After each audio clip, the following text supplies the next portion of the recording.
welcome everybody. Welcome to the graduate open house for architecture program. We've got a great program here today. My name is Michael Costanza. I'm the director of admissions. I will be here. We'll have Amar is going to talk about the program, give an overview of that, and then we have some faculty and students who are going to present on their classes and research. And then we will end the session today with a question and answer session. So without further ado, I'll hand it over to Amar to take us away. Thank you, Michael, and thank you everyone for joining us today for this webinar. I am Amar Elwaini, a professor of architecture here at Tulane School of Architecture, and I am the director of the graduate architecture program. I will work with you and give you an overview. I will take 20-25 minutes to talk about the program in general.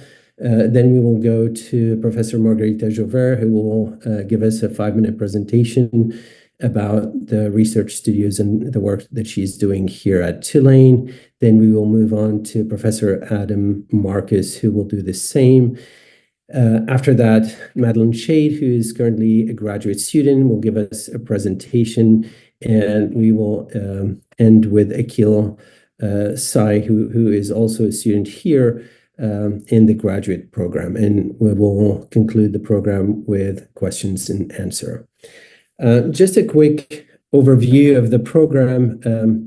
It is really important to, when we're looking at the graduate program, to think about what it means to be looking at an architecture school and what is really important in those programs.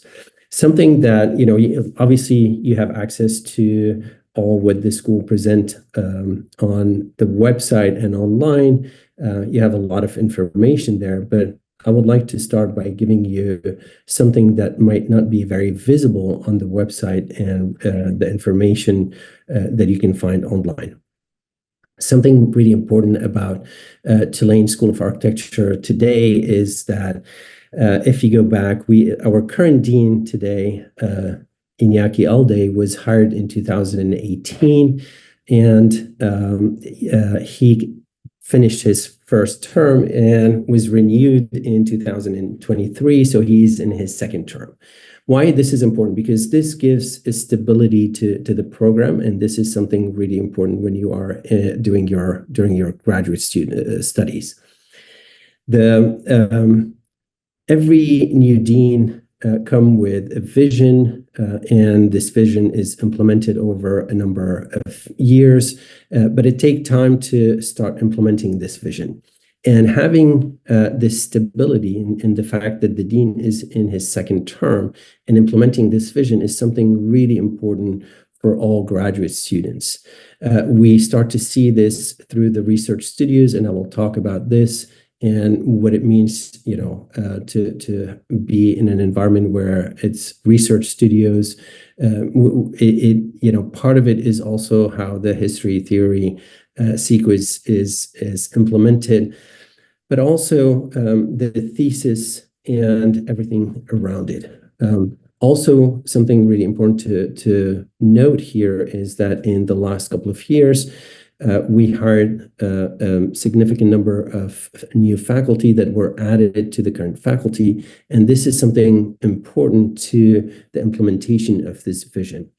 Part of this vision also is the renovation of the building, the Richardson Memorial Hall, and this is also something that we'll talk about later.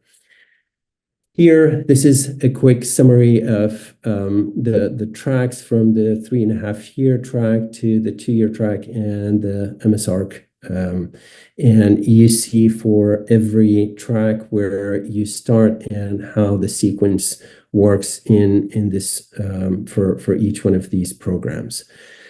Starting with the design studios and the expectation for the design studios, when you start with the 3.5 year program, you start with the design studios in the summer, and these design studios typically you start with small design elements just to get you started with understanding spatial conditions and get you acclimated to the software and learning, there are presentations tools.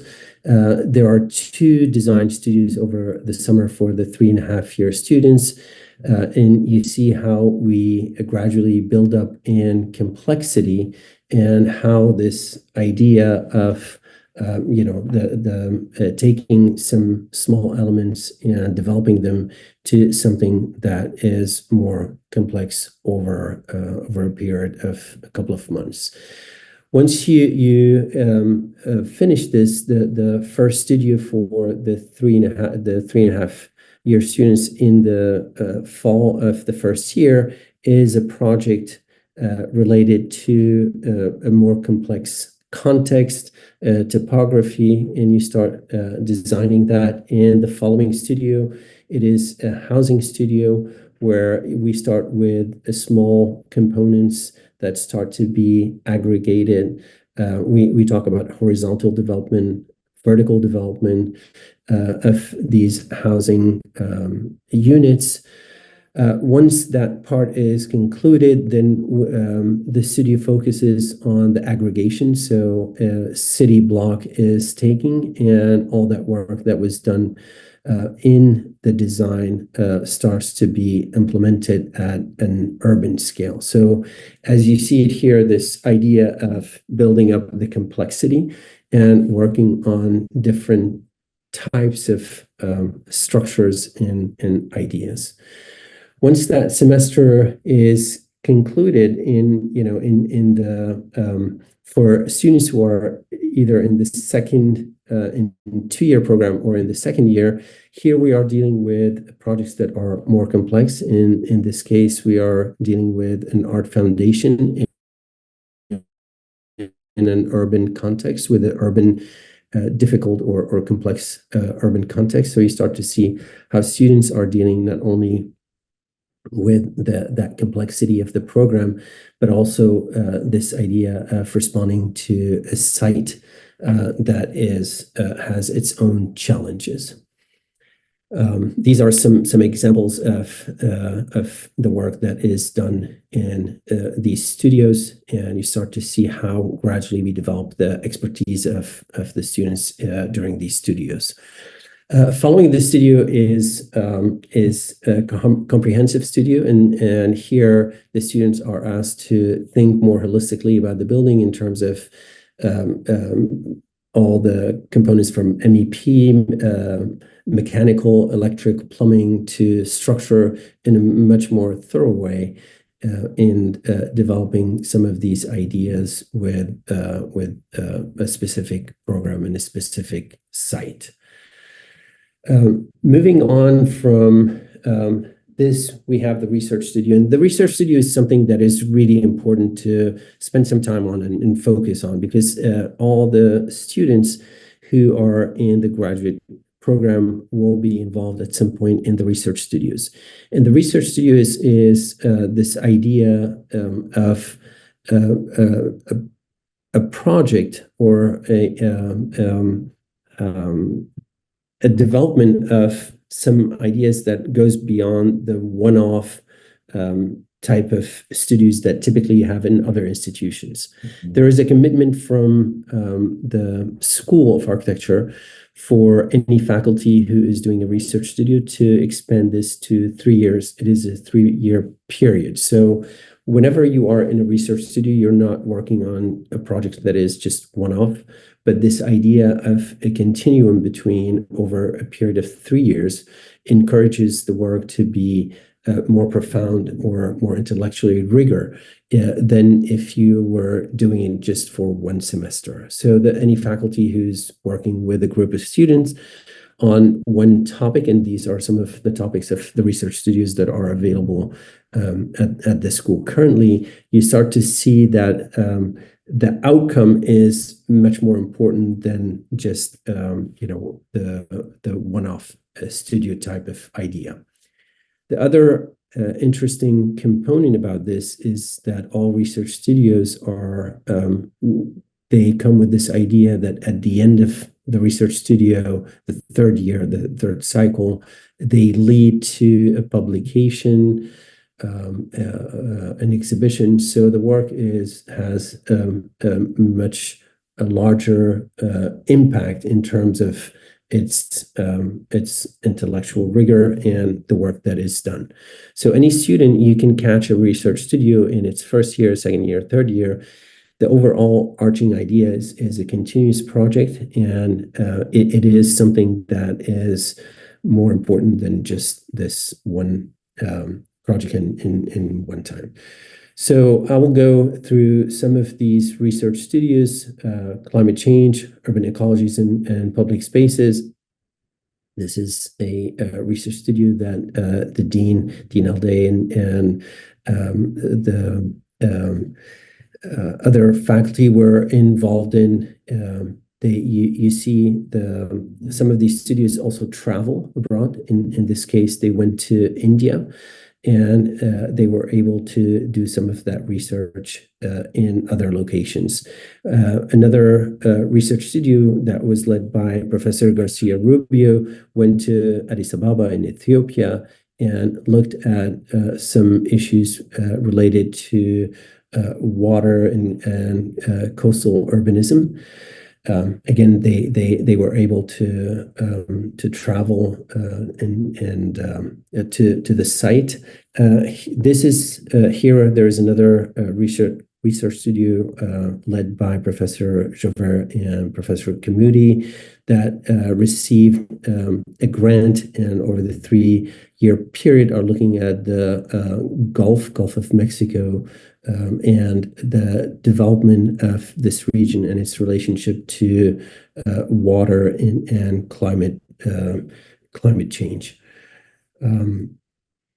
Probably Professor Jover hopefully will tell us a little bit more about this when she does her presentation. Another research studio is Urban Build. Urban Build has been something that the school has been engaged in for almost 20 years now. And the idea of the Urban Build projects is that every year a group of students work on a design focusing on designing a house related to the community. Obviously, the school is very oriented to the community, the local community in New Orleans. And these are examples of how these projects are designed and implemented within 1 year. So we are currently in the 19th or 20th iteration of these studios. We have the Small Center for Social Engagement. The Small Center works very closely with the local communities on developing projects. And the scale varies, but most of the time the scale is something that is a smaller scale project that is implemented with a local community, with the help and in service for the local community. These are some examples of these projects. We have some research studios that are based on digital fabrication and advanced ecologies. Professor Marcus will give us more about this in a few minutes. Here we have a research studio that was led by Professor Kentaro Tsubaki, where it's the resilience of these designs that were made to work with water management and how using digital techniques can enhance in developing some of these ideas. We have some research studios that deal with historic preservation, and these are studios that are very often also related to what is happening at the in the architecture school. The last one that I would like to talk about, the research studio, is the contemporary architecture and historic context. This is something that I led over a period of 3 years, where we looked at contemporary architecture. Obviously, we live in a city that historically, New Orleans is the oldest, most reserved city in the United States. And looking at that specific context and see how we can work with contemporary architecture and confront that with the historic context is something that is really interesting and important. These ideas are, focusing on New Orleans, but the ideas are much bigger than just the context itself, and they can be applied to a variety of contexts, nationally and internationally. In this case, we looked at Magazine Street, specifically a very historic street in New Orleans, and we started looking at how to implement some of these ideas and development. And then finally, what I would like to talk about is the graduate thesis, and this is something that is important for the students at the graduate level, where in the graduate, all students are required to go through a thesis project. At the graduate level, all the students can apply for a thesis project, and if they are accepted, they will work with a specific director to implement their thesis project and ideas and research. It happens over the last year for anyone who is in a 2 or 3.5 year students. Students who are in the MSARC program are required or highly encouraged to come up with a thesis as they enter the Tulane University. So the thesis directors, most of the time, they are teaching research studios, so there are some correlations between these things. But this is a way for students to take on a topic that they are really interested in and be able to develop it in a very personal way. In the fall, there's the thesis research, and this is conducted through the fall semester while students are typically in one of the research studios. And as they move on to the spring semester, they work on their project and on their thesis. Something also that is really important in Tulane School of Architecture is the idea of the dual degree programs. And this is something that a lot of schools talk about, and they, when it comes to the implementation, it's much more difficult when it gets to implementing some of these ideas. The fact that the school is, even with all the programs, so we have the historic preservation, the Master in Real Estate Development. We are just starting the program of landscape and engineering, and Professor Margarita Jover is the one who is directing this program currently, or co-directing the program.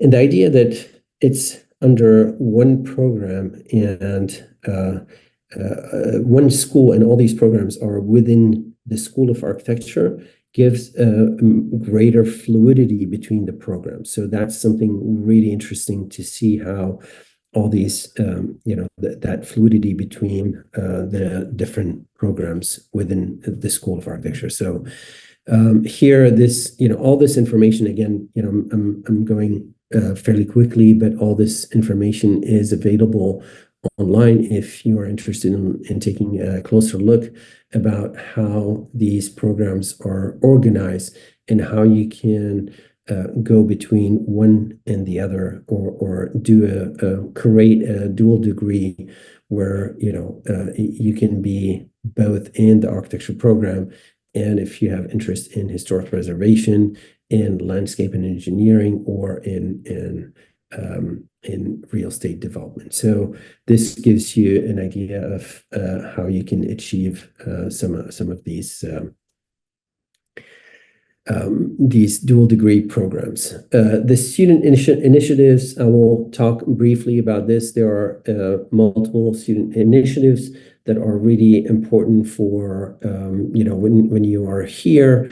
There is from the charrette, which is a student-run publication, to the graduate research fellow and summer fellowships.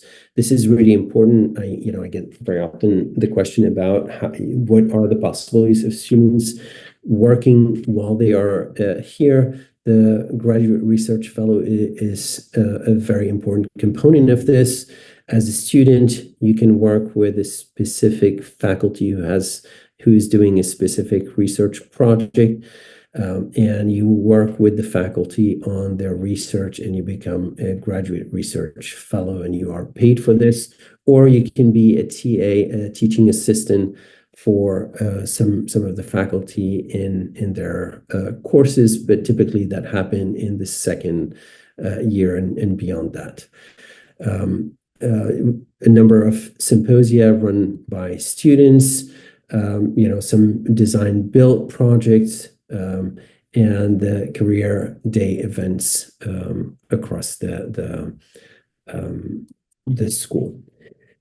Some facilities and technologies that are available. So we have the laser cutters, and we have the 3D print lab. More recently, we acquired the ceramic 3D print, and Professor Marcus will talk about this, the 3D scanning, the robotic arm, the drones, the mill house, which is our CNC router facility.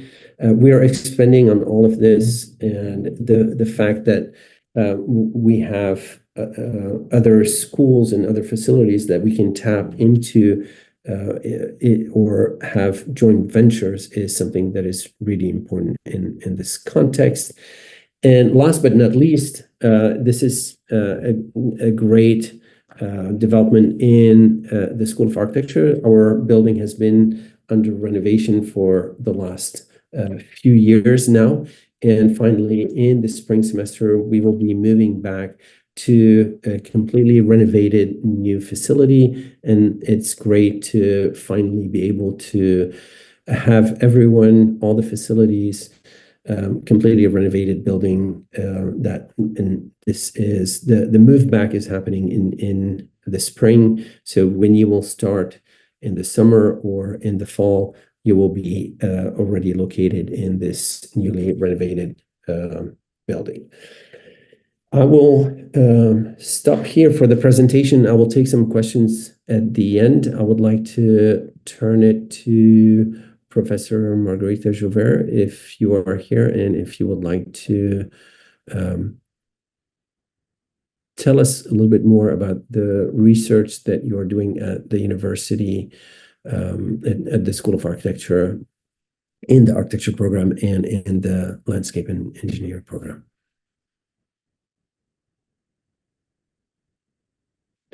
I don't see Professor Joubert. Is she dropped off? So why don't you go ahead and do your presentation? Sure. Hi, everyone. My name's Adam Marcus. I'm associate professor here and research director of our new Center on Climate Change and Urbanism. I'm going to share my screen, run through just a preview of some of my work, my research and teaching.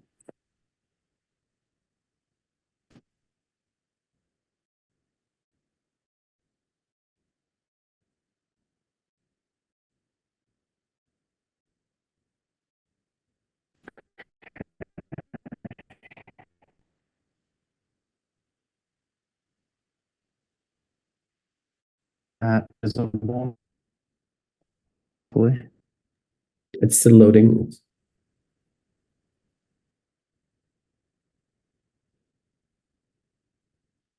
You guys see that?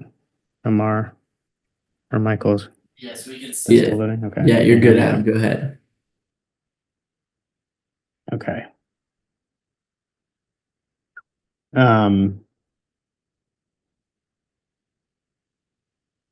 Okay. Okay, thanks. Sorry about the delay. So I'm a practicing architect, trained in architecture, and also obviously faculty here at Tulane. My practice, I run a independent office called Variable Projects, and I partner from time to time with collaborators at FUAR. Looks a lot kind of new ways of making architecture through digital fabrication technologies, design commission techniques, robotic fabrication, and so on. My work in practice really is at the scale of public art commissions, which allow me to be a little bit more nimble and experimental. My research at the school is really focusing on how these technologies can interface with broader forms of logical engagement. So how new ways of making material, new ways of fabricating materials, assembling materials can open up new ways for architecture to engage with environments. Really. So there are kind of three aspects to this that I wanted to walk through today. One is broadly a kind of full approach to computation. A lot of my work in teaching and in research is a way to develop these really looks at the role of drawing, two-dimensional and how that relates to computational design, computational techniques. And these are just some of my parametric procedural sketches through drawing is a great way to learn the technology, but also to test that can then translate into the architectural scale. This is a focus that just came out a couple of weeks. Oh, sorry.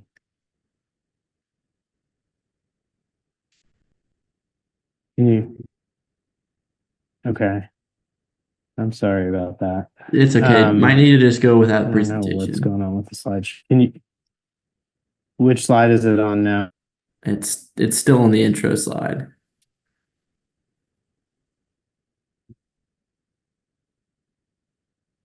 Okay.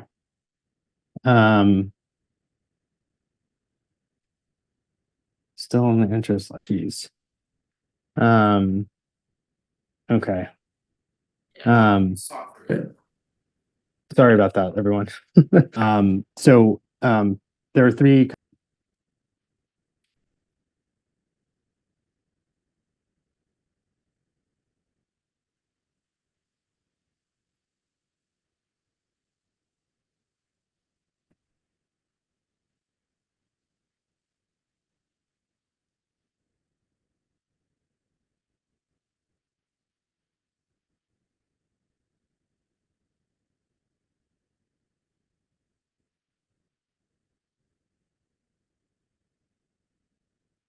Sorry, Michael. Can you guys hear me? Apologies for this. It's fine. Okay. Go ahead. All right. Sorry, everyone. The book that we just published called Drawing Codes looks at this relationship between drawing and computation. It contains 96 commissioned drawings by architects from all around the world who made the drawings for the book and the exhibition related to the book. And a series of essays kind of reflecting on the work. And this has also extended, this interest in drawing and representation extends into my practice as well. In a recent facade project I did, which is essentially a kind of two-dimensional bird-safe facade pattern that extends these logics to a much larger scale. The second theme of focus of my work, which is relevant to Tulane, is a focus on critical approaches to fabrication and tectonics. So this is very central to my own work. In my teaching, I teach at several levels. I teach at the kind of introductory level. For grad students, I teach a kind of intro computation fabrication course, which I'm leading this semester, where students learn how to use the laser cutter, 3D printing, etc., but through a kind of design process, an iterative design process technique, rather than just viewing it as an output, a way to output pre-designed objects, actually thinking through design and making iteratively with the machine. And so the project students are working on this semester are these like delicate assemblies made from very weak, cheap material chipboard, but using the laser cutter to develop structural assemblages that have variable conditions of opacity through them. I also founded the Digital Ceramics Lab at Tulane when I started teaching here a year ago. And this is a partnership with the ceramics department and the School of Liberal Arts at Tulane, which is a kind of sister school to the School of Architecture. It's been really exciting because we have a space in the ceramics building, and we have 2 robotic printers that we've been using to print modular ceramic components to think about how essentially you could rethink what a brick is, what an architectural ceramic component might be, bricks, tiles, shingles, and so on, through the process of 3D printing. And so that leads me to the kind of third focus of my work here at Tulane, which is thinking about ecological agencies and climate adaptation, and how these techniques of fabrication and computation can extend into the kind of broader environment.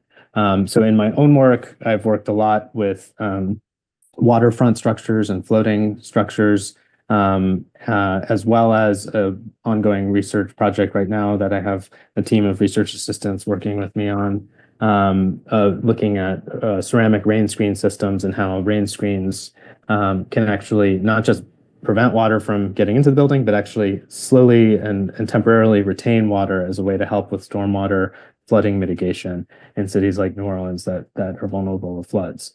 And this has extended into my teaching as well. I lead a research studio in the spring called Ecological Tectonics, where students are developing their own modular ceramic facade systems, and thinking about augmented ecological performance that these systems could encourage. So things not just like water retention and water collection, but thinking about how the ceramics become substrates for more than human species of plants and animals and fungi, and how thinking kind of holistically and ecologically about multiple species in an ecosystem, and the facade as a locus for that, can expand our way of thinking about architecture's ecological performance. So I'll stop there. I'm sorry the slides didn't work out, but if anyone has questions, of course, or wants to know more, feel free to reach out to me over email. You could find me on the website. All right, Margarita. Thank you, Adam. Margarita, would you like to go ahead? Yes, thank you. Can you hear me well? Sounds good.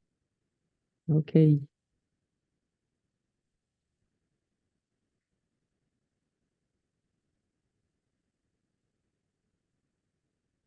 All righty. Can you hear me well now, Michael and everyone?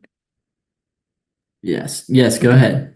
Okay. So yeah, thank you for the space here. So I'm just Margarita Jover. I'm an architect urbanist. I was educated at the Polytechnic University of Catalonia in Barcelona. I'm a professor here of architecture at the School of Architecture at Tulane. I'm also the co-director of the new Masters of Landscape and Engineering.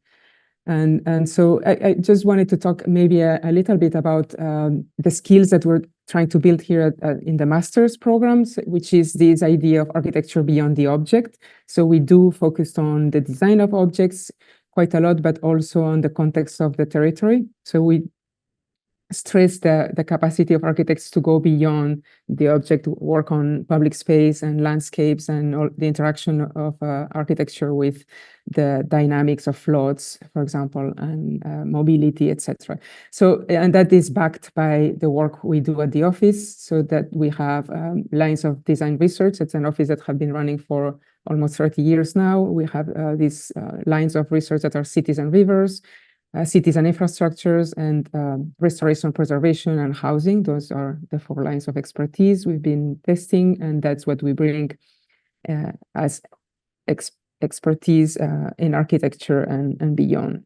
So just that we launched a book recently, a year ago, that is called Cities and Rivers, and encompasses several texts from different authors, and is the build work of several decades, as I mentioned, almost 25 years, and just running through some of the topics I'm interested in. So this book that is called Ecologies of Prosperity is focused on socio-ecological urbanism, and is co-edited with Alex Wall, that is now at Harvard at the GSD, and we co-edited this book with texts from old and contemporary authors, as well as old and contemporary projects that advance the agenda towards socio-ecological urbanism.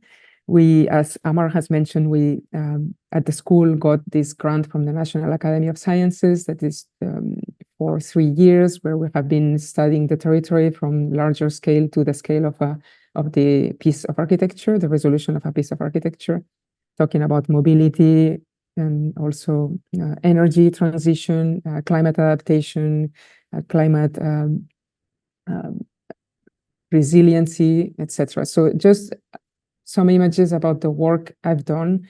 For example, this amphitheater that is floodable, a part of the challenge is to educate designers to think about where to place a piece of architecture, analyzing the site in depth and deciding where to place it is part of the skills that we teach here. And in this case, is a bullfight arena, and that gets flooded seasonally and in a safe way. So that it performs as a bullfight, but also as a amphitheater open to the river dynamics. And then the second one is just an overview of a metropolitan park in Zaragoza, that in a city of 700,000 inhabitants, where we have done the integration of the streetcar, integration of line 1, but also a park like this, which is a metropolitan park that has several buildings within. And so we are combining skills of urbanists, organizing the massing of buildings, as well as the detail of buildings, as well as the landscape. So all these skills transversally moving from the design of the bench to the design of a building. And so working with floods and revegetation, that the park is doing this infrastructural role of slowing down the floods before it passes through the city. That's in construction, where the hydraulic doors were not yet installed, and you can see how it floods safely.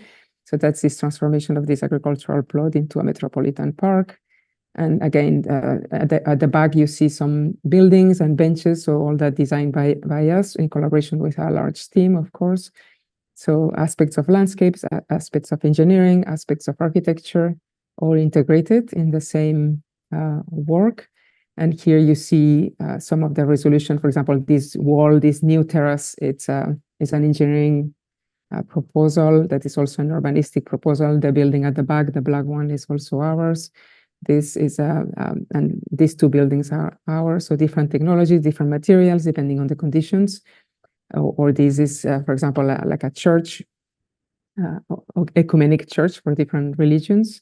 And this is a power plant that is also a video art center. So this facade is performing, and it's like an interface of a video art that explains the metabolism of the building itself, and that the last piece is a theater that gets built in this area that is also floodable. So with that, just to say that we're excited, or the prospect of you coming, and that we expand our skills beyond the object with the object.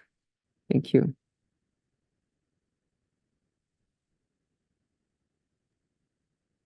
Awesome. Thank you, Margarita.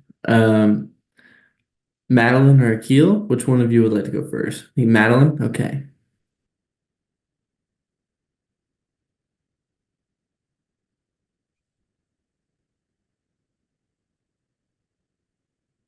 Hello, everyone.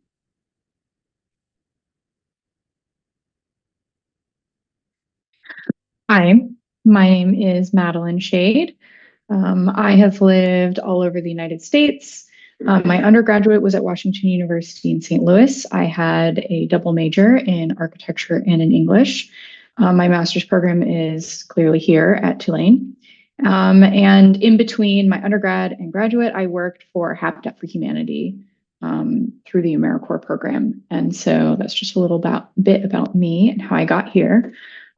So why did I choose Tulane? The first thing that drew me to Tulane was actually the Urban Build program. I was interested in Tulane when I was looking at undergraduate universities as well. The current research studio program didn't start until after I had already attended undergrad. And so when I was looking at grad schools, I went back to Tulane because of the Urban Build program, and then I learned about the research studio program and how the research studios are actually, furthering the academic information about architecture as a field. And that is really what made me decide to apply. Of course, I was also interested in New Orleans culture.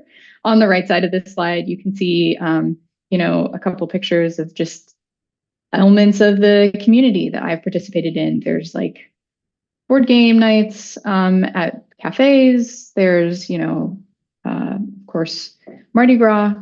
So those are kind of just some reasons why I chose Tulane. This is a slide of some of the work that I've already done in the graduate program.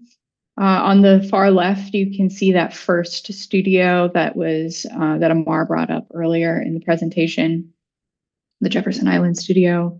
In the center, I have my housing studio, and then on the right side, it's a mix of some of the later studios and then the digital design class. I really enjoyed the digital design class, even though I had an undergraduate in architecture, so I had a design background coming in. I learned a lot that furthered just how I render drawings, even beyond using V-Ray or some of the 3D software. I learned a lot about collage as well in that class. And then here's just some current work. I am in the New Orleans Public Space Studio, which is on the left side of this page. That is a studio that is researching New Orleans and how New Orleans deals with water. On the right side of the page, we have sort of a mix of some of the other classes, including my thesis. I did apply and am in the thesis class this year. My thesis is looking at Tempe, Arizona, and working on a plan for them to meet their sort of 2050 city goals, including densification in the city, and potentially offering a design example of that. Something else that that you might be interested in, I currently live in the graduate housing. So if at the end of this, anyone has any questions about that, I can answer those questions as well. Thank you. Thank you, Madeline. Okay, Akil.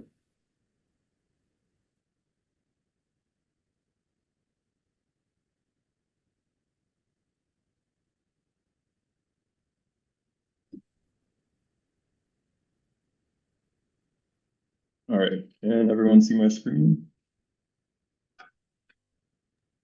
Yes, you're good to go. All right.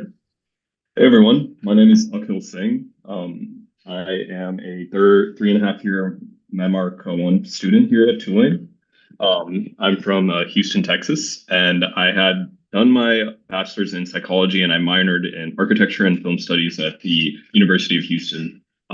Prior to coming to Tulane, I was a photographer. I worked in a little bit of interior design and I worked as a video director for a company. So my entire kind of vision with architecture and my passion for doing it came from storytelling. So that is something that throughout this presentation, you'll kind of see how Tulane has kind of helped me map this and apply it into becoming an architect. So I just wanted to kind of give a little bit of a timeline of the 3.5 year track here at Tulane. What you see here is in the summer. We start out in the summer and we have a series of studios that kind of blend throughout the timeline.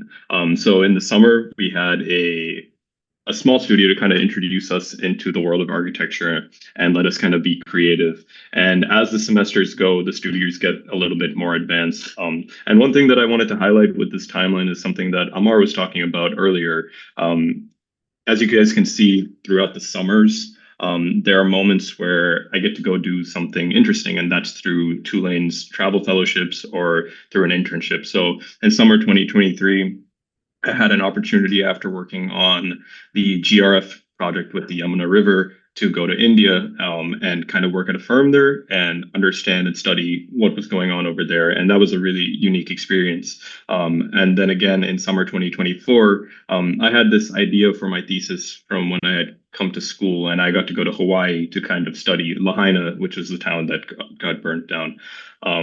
So this is just like a little bit of the broad timeline and where the integrated studio falls and where the contemporary studio falls, just kind of showing what's happening here at Tulane. Here are just some drawings that I really like from my few years here. This is from the housing studio. And this is just kind of, again, understanding how these spaces work together. And this was Margarita's studio. And I feel that this is a semester that I really took a stride in placing myself within architecture and understanding that like how I want my architecture to kind of start to bleed. And I tried to go between landscape a little bit and design, and that was something that I found a lot of passion for. This is a drawing from my integrated semester, and this is a render that I had done from my third year studio with MR. I had mentioned that I was a photographer also, and this is another really great thing about the school. Before I come here, I was at a part of my life where a lot of things were changing, and I come here, and it really allowed me to be the person that I had been working to be. So here at the school, I'm the staff photographer, and this is a project that I had done. If any of you guys come, you guys will see. But it was just capturing the 100 faces of the school. And back to the timeline, where I am right now is fall 2024. And in fall 2024, like Madeline had mentioned, I'm also a part of the New Orleans Public Space Project. And this semester, we're spent kind of analyzing New Orleans and studying the city. And there are different intervention groups. So just to be brief and just kind of give you guys a little bit of an insight of what's going on. My intervention group is studying the outfall canals, and an outfall canal holds a lot of water in the city. So our interventions are being placed on the outfall canal, and we're drawing from connections from one side of the city to the other. So that's kind of the studying for the studio, this research, this fall that I'm doing. And then finally, my thesis, which is centered on Lahaina, which I've kind of tailored from when I started here at school, studying the wildfires that came and ravaged the towns. And the whole thesis is studying the poor infrastructures and what has happened to the city, and then the proposal moving forward. And this first semester is a research semester, so it's spent just gathering data, understanding, working with my director. And then next semester will be more in the design focus, and I'm looking forward to that as well. And finally, I just wanted to end up with New Orleans. I think New Orleans is a really beautiful city. If you had told me 3.5 years ago that this would be where my life is now, I would have been like, that's really crazy. I've really had a great time here, and I implore you guys all to take a look at it and see how you like it. But yeah, that's what I have for you. Awesome. Thank you, Akil. Thank you, everyone who presented today. Really great presentations.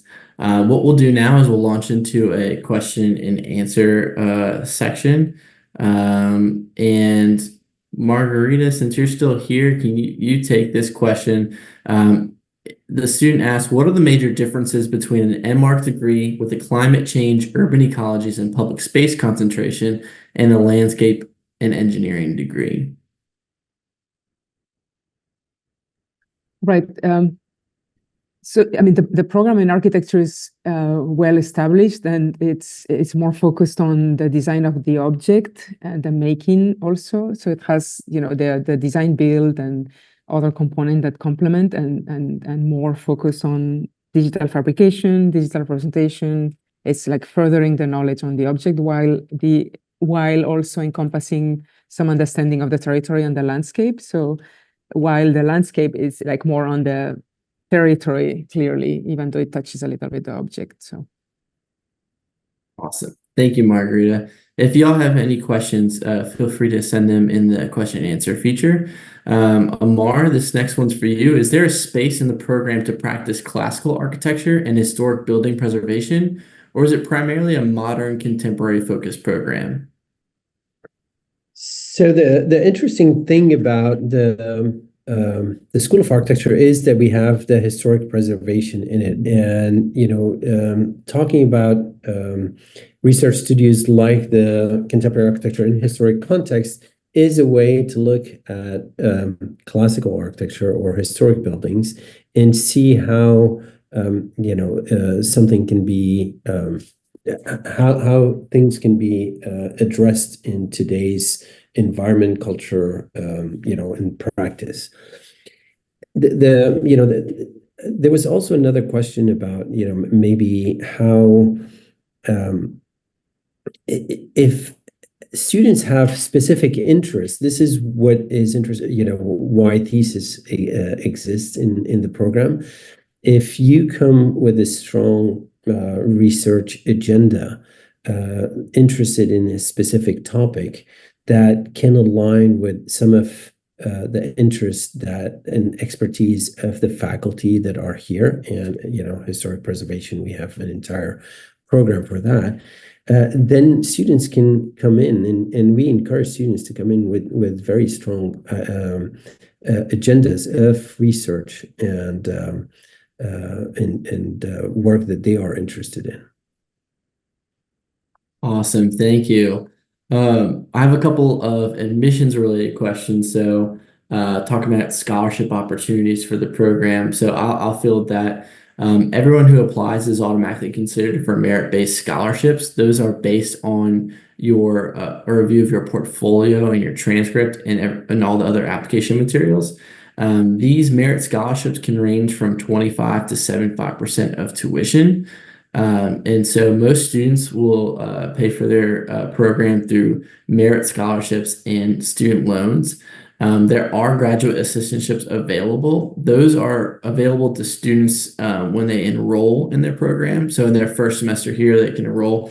And there are plenty of opportunities to work with faculty doing either teaching or research assistantships available. Those are more like part-time jobs that are $15 per hour and about 10 to 15 hours per week. A question about the portfolio requirements. What specific portfolio requirements should applicants with non-architectural background be mindful of when applying? Things we're looking for that for those portfolios, that if you don't have any architecture experience, is we're looking for your creative potential and your design thinking. Also looking at some of your interests in architecture and design. So if you can include anything like that. Amar, is there anything else that you want to see from a non-architecture background student in their portfolio? So obviously, if you don't have an architectural background, we do not expect you to present, any architectural design, but an interest in creative work or any design-related presentation that you can put together. Tell us why you're interested in architecture. Why do you think that this is something that is well suited for you? Anything that you can provide us with to help us, make the decision about, having you in the program will be very, very helpful. The question is, do the overall research concentrations remain the same after each 3-year project? So there will always be a research concentration for design, build, adaptive reuse, etc. It is not. So these are cycles of 3 years, and some of them, they are renewed through other format. There is a wide range of topics that are offered at in any year, but there, once that cycle of 3 years is concluded, the faculty can resubmit for another research studio, and most of the time the question is addressed slightly. It could be addressed in a slightly different way. So although the topics in a broader sense, they're always there, their formulation can vary from cycle to cycle. That's great. And then would a portfolio stand a better chance if it is more artistic, more conceptual, or more clean and direct presentations with limitations? I will let maybe Margarita or Adam, since you very often you are involved in some of these applications, so I don't. I mean, I think there's no preconception. We try to see who's behind, whatever is the style of drawing or representation, how true to the person is together, the candidate. So trying to read within lines the passion and the willingness to engage on this program. So Gotcha. And then this question is, how much would being a Louisiana native help, if at all, for someone passionate about culture and preservation of their home state? I think I'll answer this one. It doesn't necessarily, you don't have to be a Louisiana native to have a passion for culture or their home state. If that is you, definitely put it in your personal statement. The personal statement is really where we want to hear from anyone, regardless of where you live, about your passion for the program. The questions ask really, what is your desire to join the program here at Tulane? What do you hope to accomplish with this? And so passion is the number one thing I think we want to see in your application. So please put that in your personal statement.